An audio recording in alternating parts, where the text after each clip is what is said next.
সাবেক আইজিপি বেনজির আহমেদ ও তার পরিবারের ব্যাংকে থাকা স্থায়ী আমানতের প্রায় ১০০ কোটি টাকা তুলে নিয়েছেন এক মাসের মধ্যেই। দুর্নীতি দমন কমিশন জানিয়েছে, তার অবৈধ সম্পদ অর্জনের খবর গণমাধ্যমে ফাঁস হলে দ্রুততম সময়ের মধ্যে ৫০টি এফডিআরে থাকা এই টাকা তুলে নেন তিনি।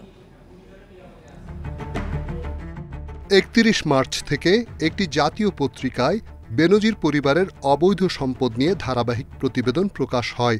এই সময় থেকেই নিজেদের সম্পদ রক্ষায় তৎপর হয়ে ওঠে বেনজির। এ সময় নিজেদের শতাধিক ব্যাংক হিসাব বন্ধ করে দেন বেনজির। একে একে ৫০টি এফডিআর ভেঙে নগদ প্রায় ১০০ কোটি টাকা তুলে নেয় তারা।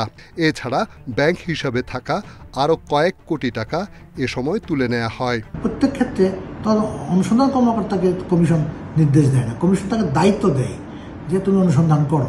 সে অনুসন্ধান কি করবে আইনে বিধিতে বলা আছে, সেই আইন বিধি মোতাবেক সে অনুসন্ধান শুরু করবে, যেখানে যা দরকার সেখানে তা করবে এবং সে করতেছে। দুদক বলছে, ব্যাংক হিসাব ও এফডিআর থেকে কত টাকা তুলে নেওয়া হয়েছে তার সুনির্দিষ্ট তথ্য রয়েছে, যা আদালতে উপস্থাপন করা যাবে।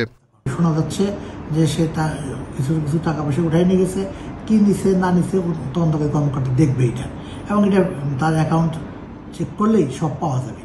আদালতের নির্দেশে দুদক বেনজির পরিবারের ৩৩টি ব্যাংক হিসাব জব্দ করার অন্তত ২ মাস আগেই ধাপে ধাপে ওইসব টাকা তুলে নেওয়া হয়। রিশাদ হুদা, ইন্ডিপেন্ডেন্ট নিউজ, ঢাকা।